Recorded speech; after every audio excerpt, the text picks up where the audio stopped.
My great pleasure to have Thornton Streeter here with me. And Thornton is a foremost authority in the business of actually being able to view a biofield, a human biofield. And I'm sure that Thornton will, talk us through all of this and actually explain what all that means. And we're going to be talking about this in the context of, being able to keep yourself safe and what actually is happening in terms of this viral concerns that are hitting the place, hitting the world. It's massive.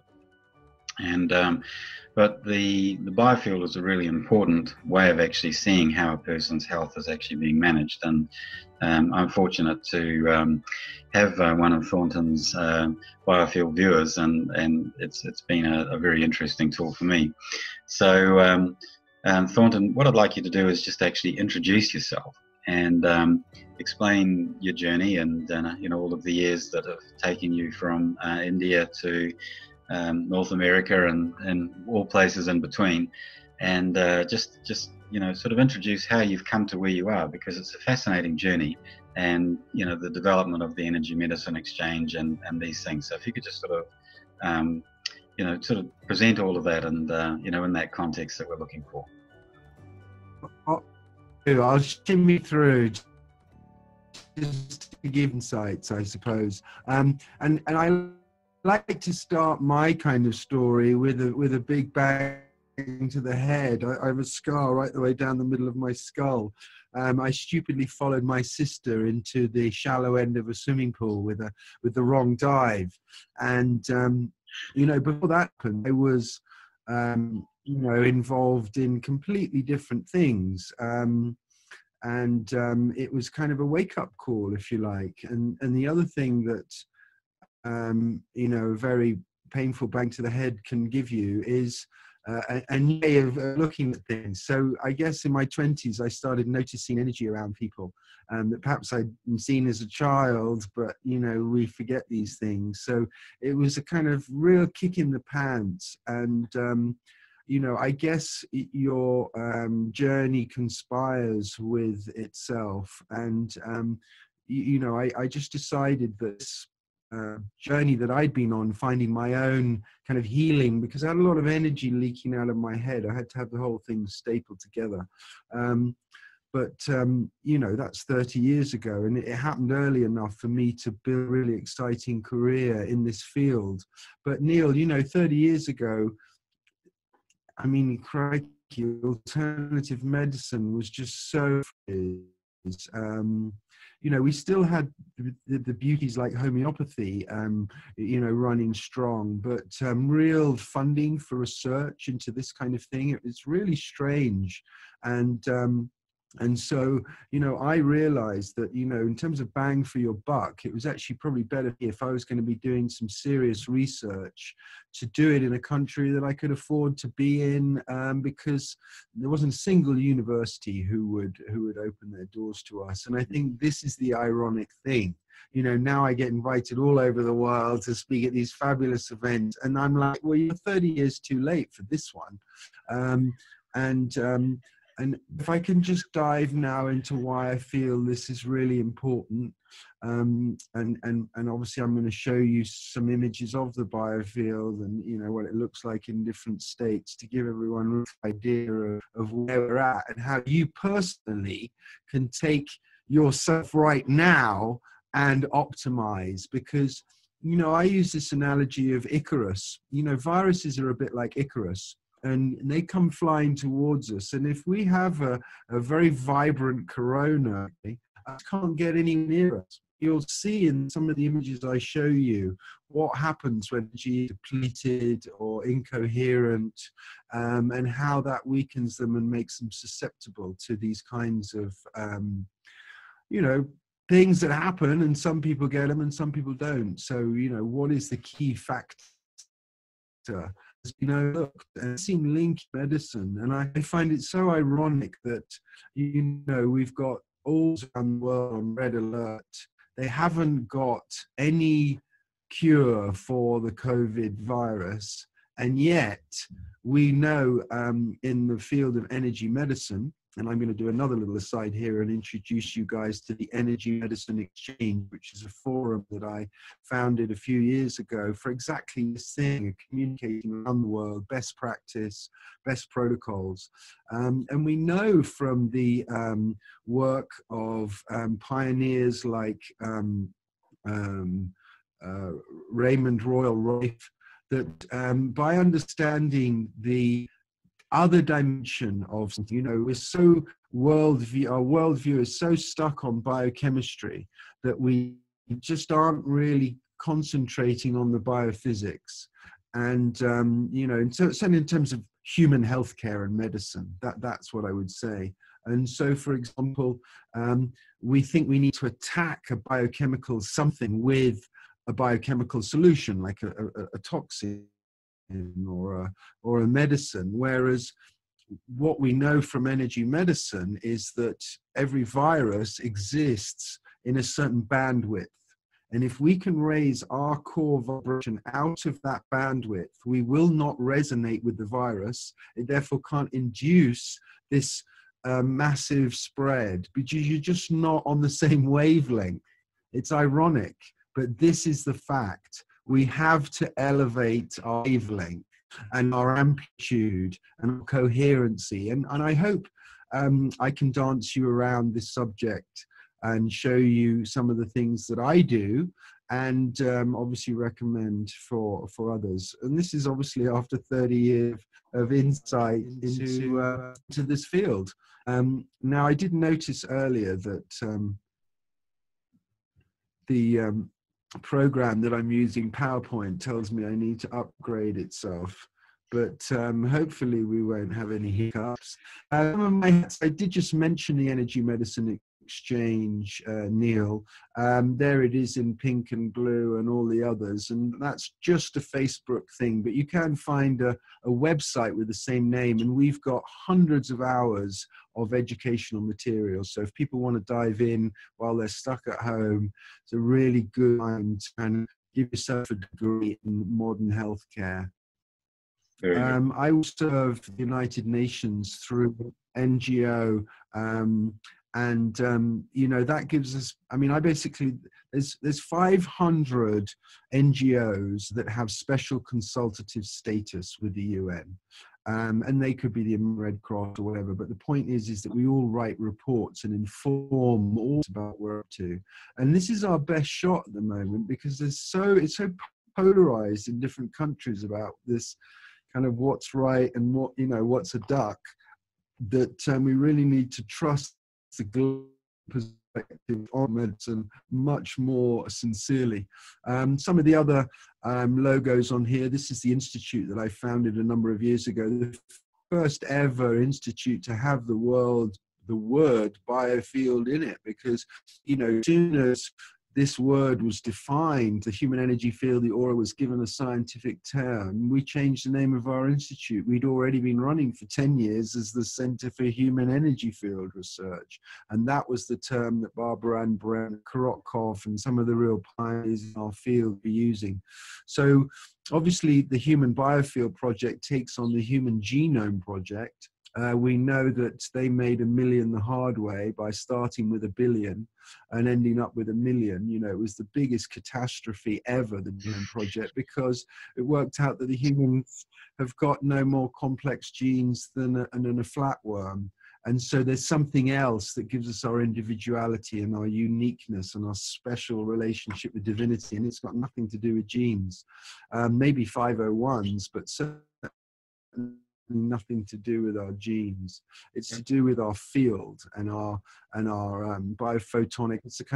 It's a soul show, and we're playing it and we animate this body with it. And so you got to look in the right place if you want to find unique element of consciousness. So anyway, that's a little dance around some of the hats that I wear. And this is one of our offices in Asia, in India. We've done a lot of work in India, and we do a lot of clinical trials now. You see, naturals and companies make these fabulous products, but they can't afford $500,000 to do a study at Harvard. So they come to people like us who are really well equipped to honor their product without we're totally independent. Yeah, we do research for hundreds of different American, European organizations, people that make mobile phone chips, people that make kind of shielding devices, just to tech, because I mean, we don't want to be taken for a ride. I mean, if I'm going to pay $100 for something to stick on phone to shield me and my family, then it's got to work. And so we make sure this technology and these things work. But in the same way, the ocean has layers and the planet has layers, so does the biofield. And so the anatomy and physiology of the biofield becomes very interesting, because some of it's all kind of hidden in plain sight. But a lot of the features we're aware of, like people know about the third eye, people know about the solar plexus, people are familiar with various terms, people are familiar with seeing halos in church windows. And it's obviously not just Christians. I mean, everybody, every art, history gives the story of saintly folks who have vibrant energy fields. And I don't know whether the clairvoyants were artists or whether these people just shone so brightly everybody could see. But the point is that we're clearly seeing a congruence in all of the different traditions, and that's important. But spirituality is imaging, and what I can see and what it can be helped to see with a periscope of signs, like an X-ray or a thermal imaging. They're all periscopes which allow me to peer out of my very narrow visible spectrum into other spectrums. And that's really what this device is as well, or at least this slide shows the CT scan, MRI, X-ray, X-ray, I think that is. No, that is an MRI. And the orange as seen from an electrographic imaging technique, which is really just imaging the light in the visible spectrum. It needs to be done in a dark room or with a certain technology. So, perhaps this is now relevant. We buy vibrant, fresh food. How do we treat it before we eat it? If we eat it fresh or steamed, it maintains its vibrancy. But if we stick it in a microwave, it loses all those qualities. But of course, because they're invisible, and this is the missing link, modern industry's been able to kind of just trample over our delicate flowers, and there's not been a measure for it. And their measure is how long the shelf life of their products is given. So that's why they mess with it.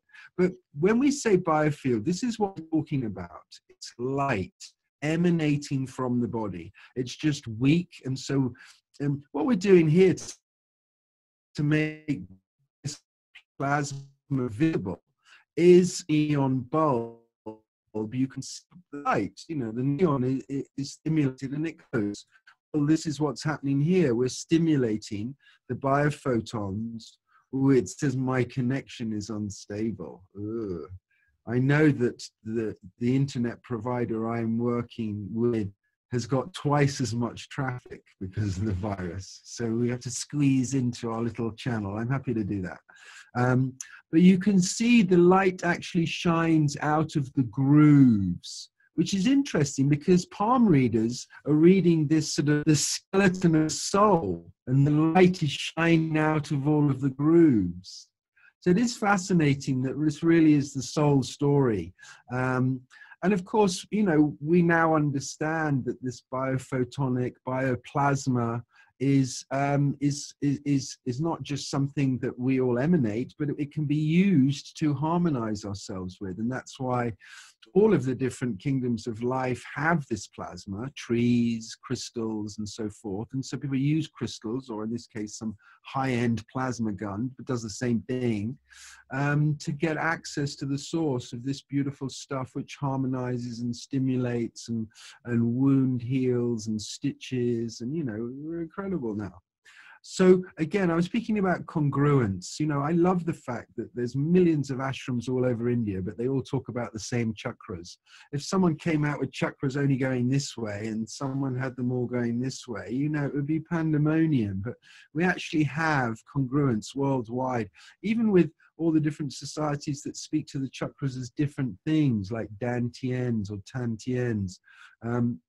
And of course, these old maps give us the secrets of the chakras. The 4 petals show us the frequency of that chakra that it's responsible for is in the low range. So each chakra is like a satellite transponder which receives and emits signals in a specific range. And so we need a certain number of them because the human experience exists in a wider range. Alex Gray, a great artist, I last saw him at the Eclipse in Oregon, painting a fabulous painting called The Eclipse. Yeah, superstar, and integrating the meridians here with the chakras. So we're really getting the anatomy and physiology that should be in Gray's Anatomy, ironically by another guy called Gray. The world is so funny.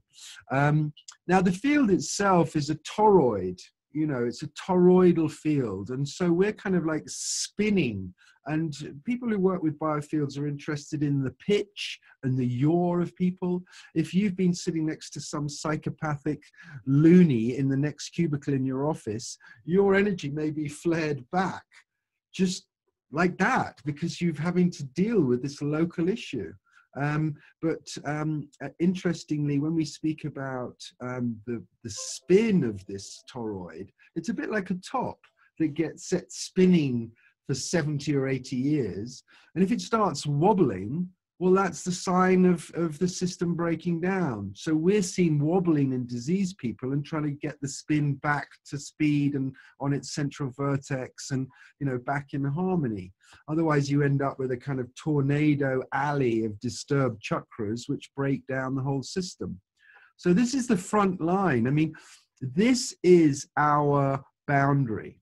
So no coronavirus is going to come anywhere near a healthy field. Viruses vibrate between 4.5 and 5,500 cycles per second, or let's say units per second to be fair.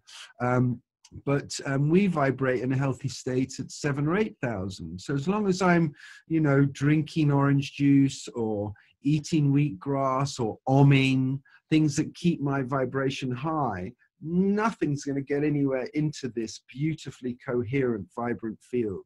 So that's why we need to look after our families and communities that health is compromised by other reasons so that they aren't weakened by this virus. And again, look, I was talking about the chakras and this congruence with all of the different traditions. You know, you'd expect it to be a kind of complete mess, but they're all saying the same thing. The glass may be half empty or half full, but they are all saying the same thing.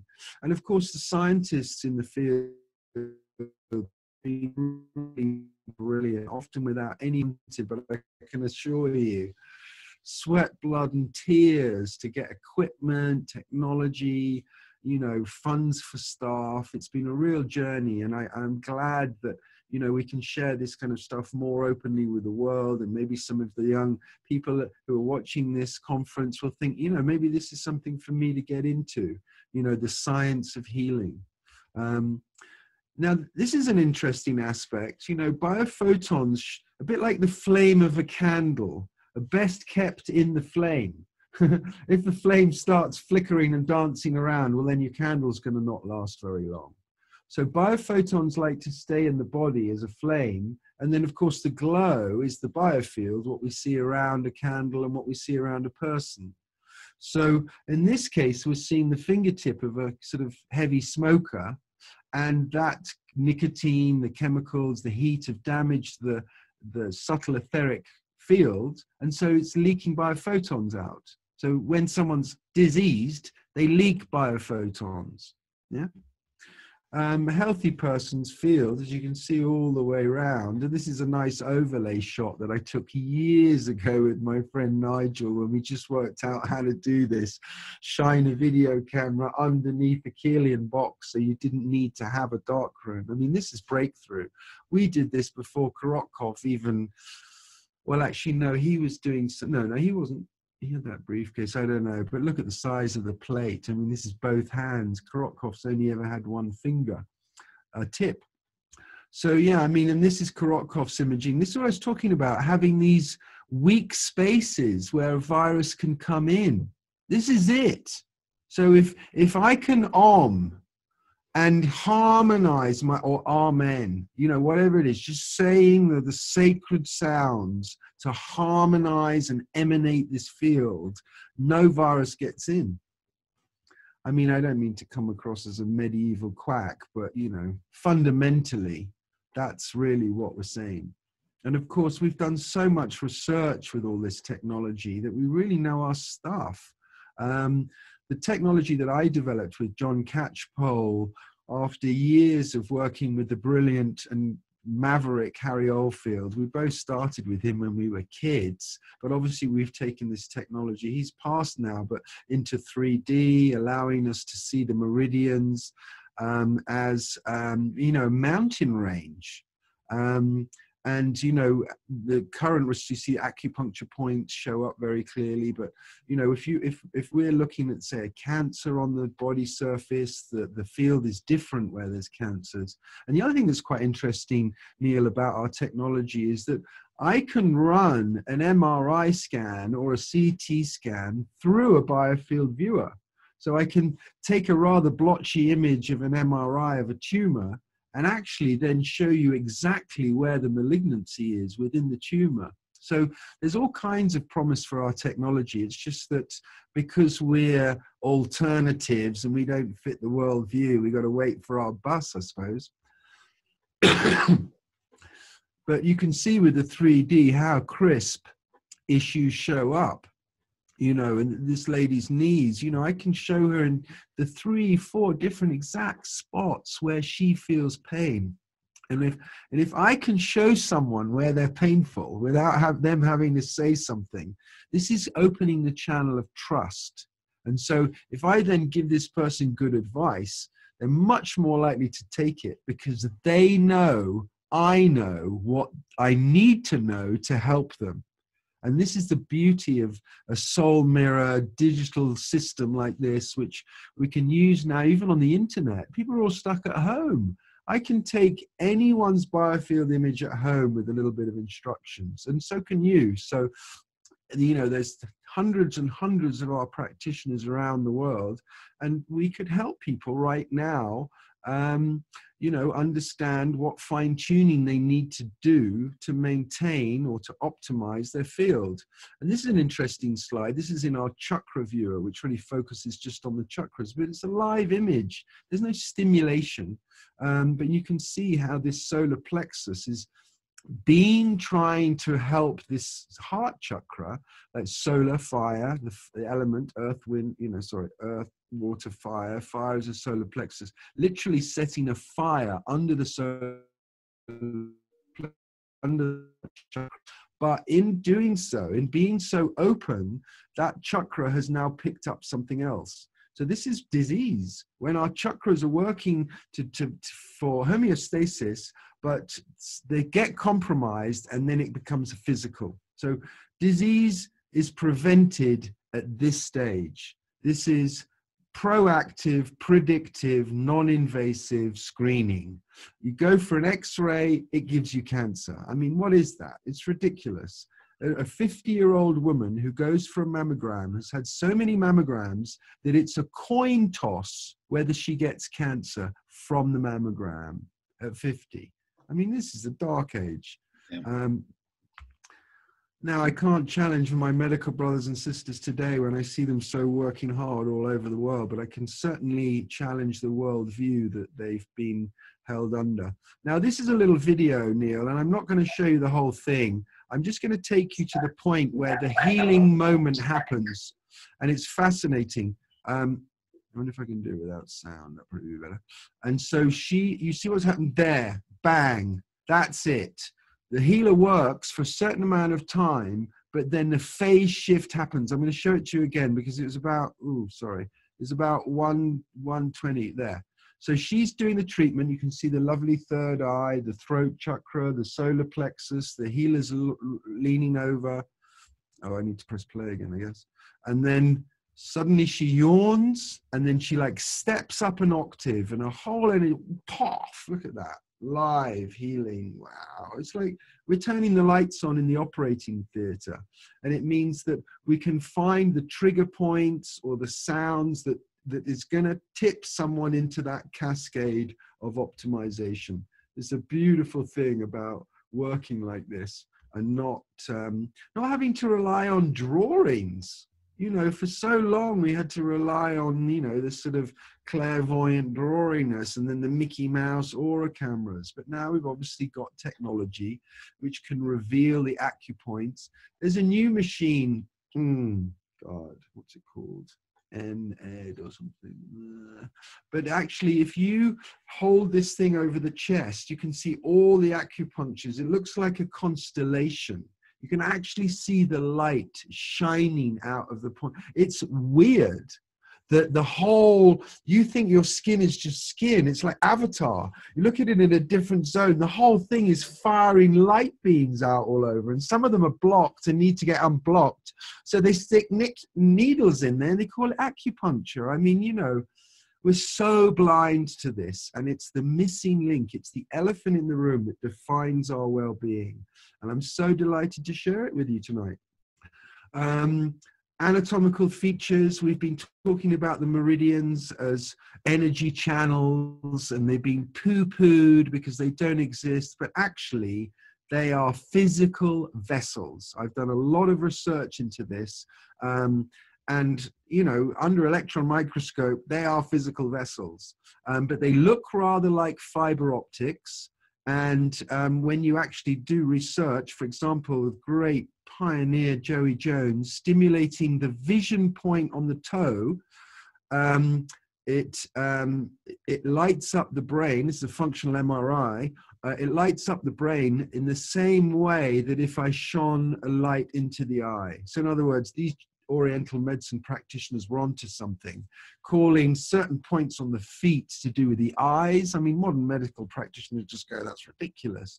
But here we're showing in modern experiments that exactly the same area is illuminated. But that's not the point of this slide. The point of this slide is that if I shine a light in the eye at the speed of light, i.e. 250 milliseconds or 0.25 seconds, that activates the MRI and shows the visual cortex illuminated. But if I stimulate the toe, which is 2 meters away, by the meridian, it happens in James Bond speed. So the nervous system is like the old copper wiring in the house, and the meridian system is our fiber optic broadband superhighway that gets us leaping out of the way of speeding trucks, because our senses are hot wired for instant communication, a bit like a cat and a cucumber. We have that instant get out of the way card, and we often play it. So yeah, I mean, so many people have been doing pioneering research. Honor Valerie Hunt, another great soul up in the skies. She did some brilliant development of technologies, more kind of useful for Hollywood, I would have thought, than sort of assessment, but still very powerful, you know, showing us, you know, oops, gosh, this thing's sensitive. Oops. I'm going to go back for a second. I don't know why this video is stuck back there. But yeah, here we go. So she's getting into the lotus position. And look, she starts omming.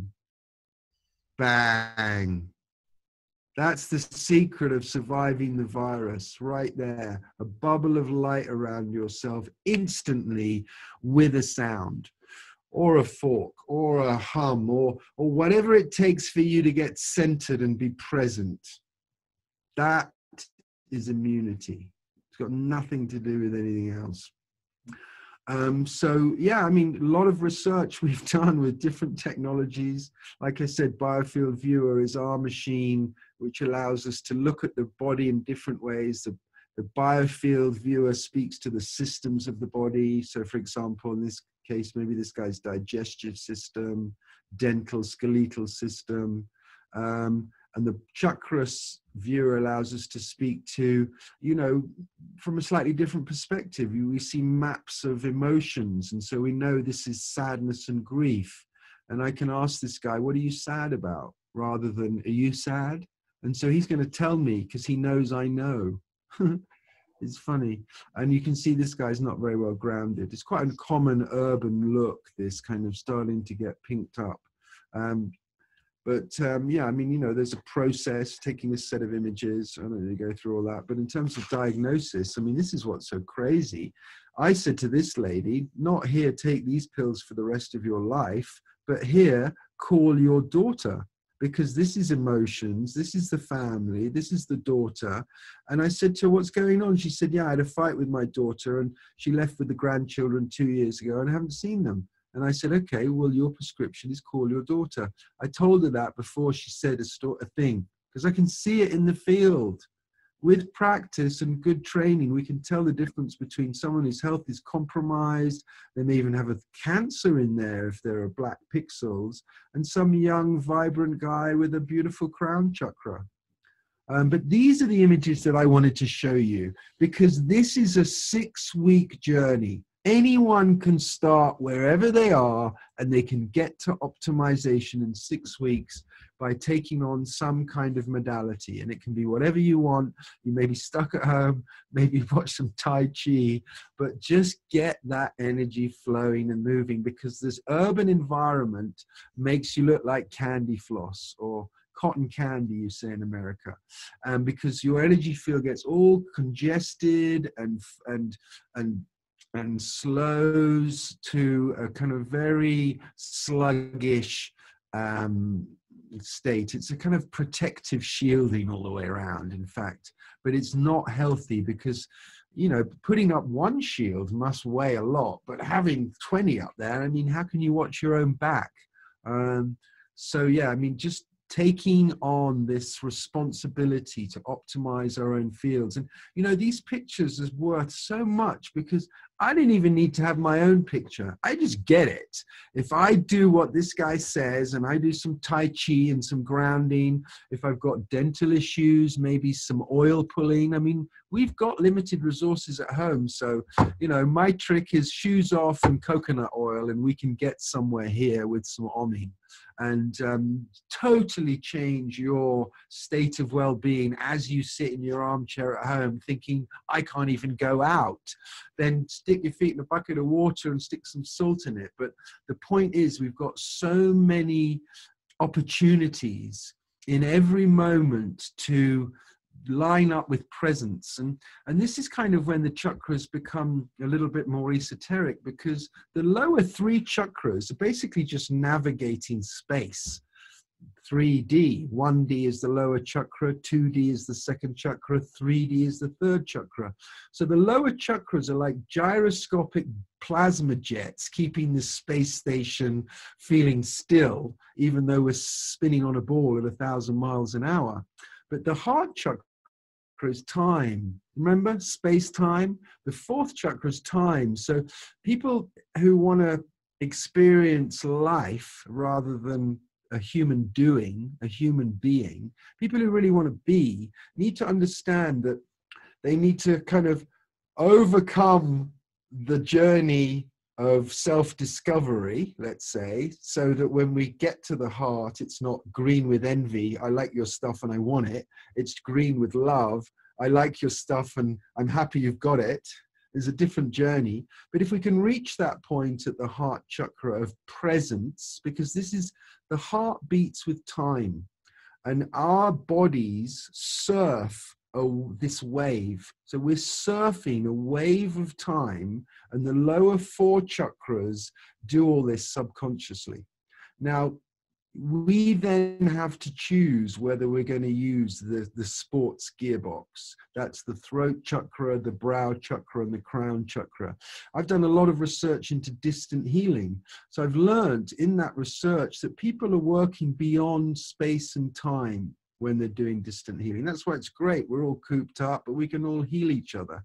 Because if I can get to the present state where I'm here now, I can then use this equipment, the divine word, divine insight, and of course the divine mains, the triage of these 3 chakras can do pretty much anything we want. That's magic. And it's a journey to learn how to do it, whether we're going to use it for accumulation and then mess up the lower equipment and collapse in on it, or whether we're going to keep expanding, keep manifesting, keep honoring, keep worshiping the divinity in nature.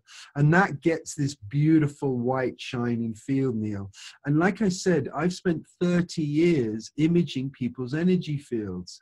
And I've honestly, I've earned my keep. I've done hundreds and hundreds of lectures all over the world, small town, Pig's Knuckle, Arkansas, you know, I've been there. So the point is that over that period of time, we would see maybe one person would show up in the audience who showed up like this, white light, showing their divinity, like present. But over the last 30 years, I've seen that increase and increase and increase. And then last year, Neil, I was in an event, a house full of Scandinavians, actually. They invited me over. There's about 40 of them. I scanned a lot of them. And over 50% of them were like this lady, shining with white light. Means you're just in touch with divinity. You just get it. There's no separation. You got it. You're just a love bomb, but focused on serving, because you can see by that third eye on this girl, she's focusing her intent on something, and that's beyond space and time. And of course, we can take hundreds and hundreds of people on this journey. Everyone gets to enjoy this journey. It's a very narrow path, but it's wide enough for all of us. So yeah, lovely young lady, got a few issues with her mother. Super chap, bit of congestion in his teeth, starting to get a bit more compromised here, an old shoulder injury that wasn't properly attended to, an older man who lives at home and doesn't speak his truth, is shielded up, kind of like looks after his parents and, you know, doesn't get out, and kind of a bit compromised. Really healthy looking young chap, but something's not quite right here physically. Lots of pooling and shielding, sadness. Again, even more chronic. You see how the pictures get darker and more of these kind of darker colors, until we might take someone out the blue like this, and I'd be like, right, darling, let's go to hospital, because we can identify acute cases that have no idea they've got an issue just by the patterns in their biofield. And of course, our technology is super sophisticated now, so you know, we can work wherever we have to. I mean, if I have to work in a trade show and nobody can undress, I'll just take pictures of people's feet and I can see the whole story, because every facet of us is like a diamond and it tells the story of the whole, the hologram, the ear, acupuncture, iridology, spit, tongue, hand, foot, you know, face reading, hair samples. They're all facets and they all tell the whole story. We're just lucky we have an imaging system which tells the whole story. Crikey, this goes on into thermal imaging as well, which is more to do with breast cancer. I was really going to sock you guys out the park, but I think I'm going to save you that. I'm just going to like flash that thermal stuff in there. This is another technology I'm working with, Neil, and it's like a full body medical scanner. So on the one hand, I've got all the information about the energetics and the emotional roots and the traumas that underlie disease, but I can also tell you whether your heart valve is affected in a certain way. You know, we can't throw the baby out with the bathwater, either of us. We've got to be integrated so that we're not pushing uphill. You know, if I find someone's got a chemical or a mineral deficiency, then we've got to address that. Otherwise, we're just going to be running on the spot. So at our institute, actually, we came in from a holistic perspective. Now, this machine is unbelievable, by the way. It's called the multi-scan. And it does a full body scan in about 5 minutes. But the crucial thing about it is it's non-invasive. We won't have any device in our labs or in any of our clinics which harms you. I mean, that's the initial oath, isn't it? Healer, do no harm. So it's crazy to be working with technologies that would harm us. Now, what's interesting is that we want, it's like a target. People show up in the terrain and it's like, wow, no, that's too acid or too alkaline or too this or too that. So over the period of the treatment, whatever it is, the acupuncture, the Reiki, the body talk, the whatever it is, we're wanting to get this target to be in the right spot in the middle. So if I'm a doctor and I've got two drugs that this patient could possibly need, one does one thing, one does the other, it's an expensive test for me to find out. I'm going to just give him one. If he comes back with side effects, I'll give him the other one. But with this, we can see what we're doing live. So we know we're using the right treatment. And of course, this device is approved by the FDA for cardiovascular risk, diabetes, prostate, hepatitis, even brain chemistry, because it's better than what they're using now. And we do it with signals. Energy medicine is about signals. So yeah, I think I've probably blown you guys away enough. There are other factors involved in the great natural zoology. You know, we're carbon-based life forms, but there are all sorts of other elements, and each of those elements has its elementals. They're elemental life forms, so they can mess with us. And of course, modern medicine charges into the world without our cover. And so a bit like the Titanic, it hits the iceberg and it doesn't even know it's there. But you see, I'm now speaking about transplants. This lady had a transplant from an African-American lady.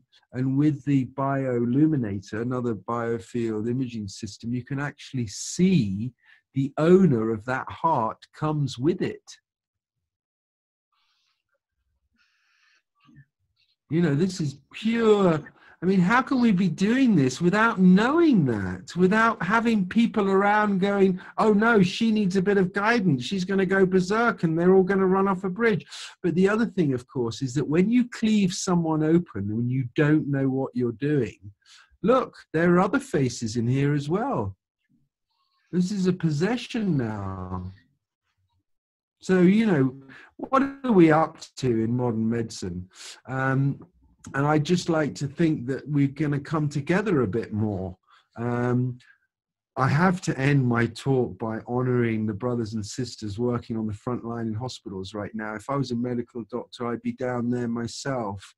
But I'm a scientist, and I don't think they have much use for me in the ICU.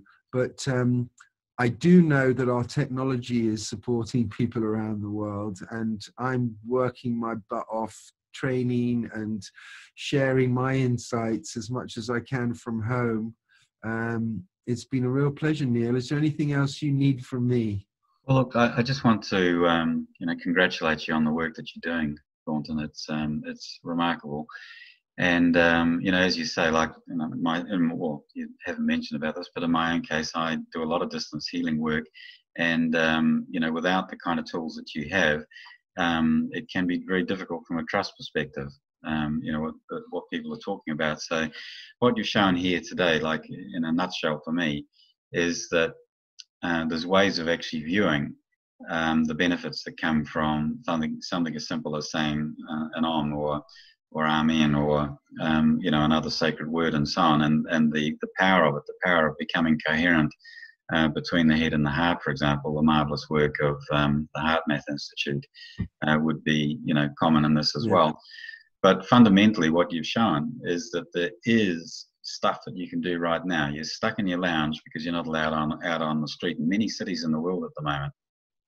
And pop a cushion down on the floor. As you say, do something with your, to help with your earthing. Put some coconut oil on your feet or the soles of your feet or something like that.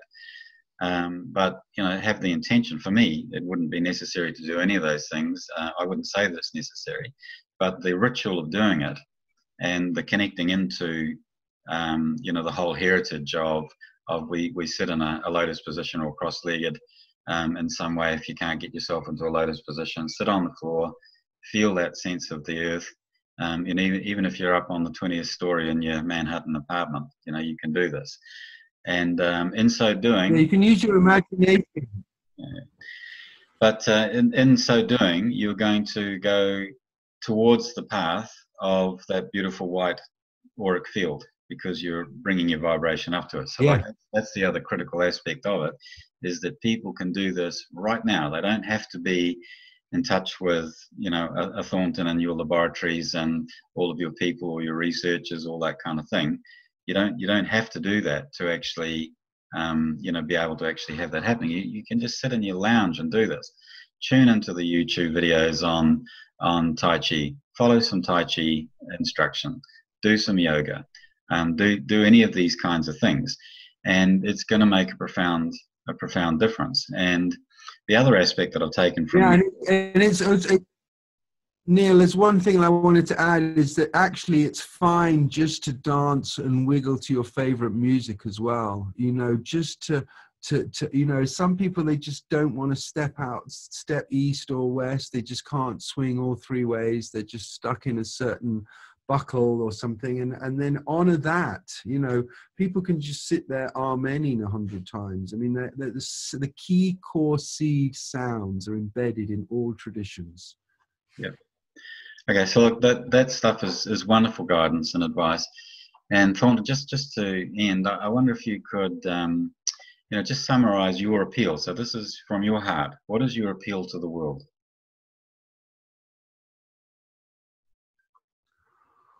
Wow. Well, I've been thinking about this, Neil, actually, and I think that it's interesting that, you know, for me, 20 years ago, someone said to me, you know, if we don't sort out the rate that we're chopping down the trees, we won't be able to breathe in a couple of decades.